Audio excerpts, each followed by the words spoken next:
आप देख रहे हैं जेएक्स न्यूज छत्तीसगढ़।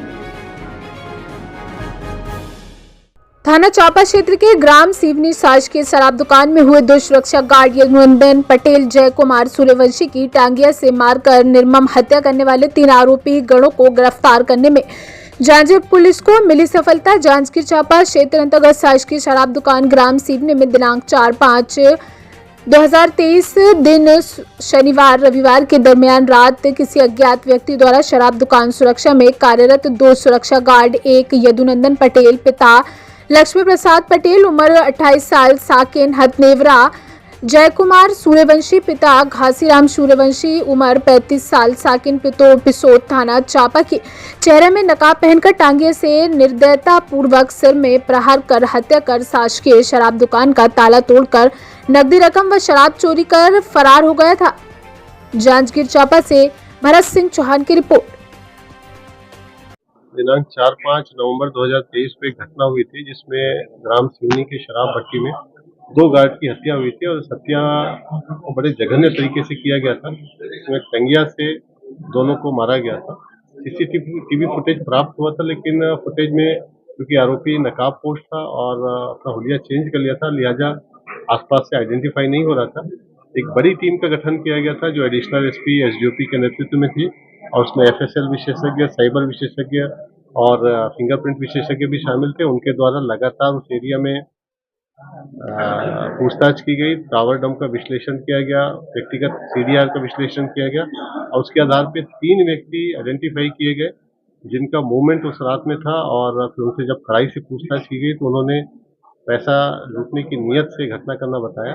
उनको इस बात का अंदेशा था कि इस घटना करते समय दोनों जग जाएंगे तो उनको काबू कर लेंगे, लिहाजा उन्होंने पहले गार्ड को मारा, उसके बाद फिर ताला तोड़ के अंदर गए।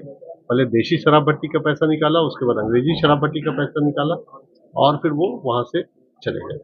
कितने की लूट हुई थी और उसके बाद फिर लोग किस तरह से अपना हुलिया बदले थे? क्या ये लूट लगभग 25,000 का था और इन्होंने अपना हुलिया बदलने के लिए एक तो नकाब लगाया था, नकाब में उन्होंने छेद कर दिया था तो आंख और नाक स्पष्ट हो रहे थे और साथ ही जो टी शर्ट भी ये शमशान से जो कपड़ा पड़ा रहता है उसको लेके आए थे और उस कपड़े का जो बांह रहता है उसको निकाल दिए थे, तो वो कटा हुआ टी शर्ट टाइप का दिख रहा था अलग से और वो जीन्स पैंट को भी ऊपर कर लिए थे। लेकिन चूंकि ये नंगे पैर थे तो इस बात से क्लियर हो रहा था कि ये गांव देहात के व्यक्ति हैं जो उस क्षेत्र में आना जाना करते हैं, लिहाजा हम लोग का कंसंट्रेशन उन्हीं तरह के संदेहियों पे ज्यादा था। लगभग कितने मोबाइल टावर्स प्रेस किए गए और खासकर कि इनका कुछ पुराने रिकॉर्ड भी है क्या?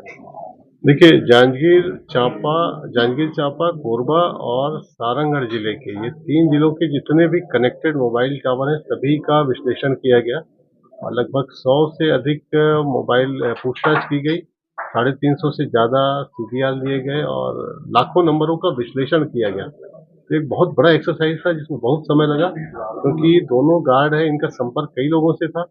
जिस रात को घटना हुई उस रात को भी इन्होंने कई लोगों से बातचीत की थी। प्रत्येक को वेरीफाई करना और फिर उनके किस तरह से रिलेशन बाकी लोगों से, उस पर भी पुलिस ने बहुत काम किया और अंततः फिर ये सफलता प्राप्त हुई। आगे अभी क्या जो टीम थी शामिल उसके लिए क्या करना है?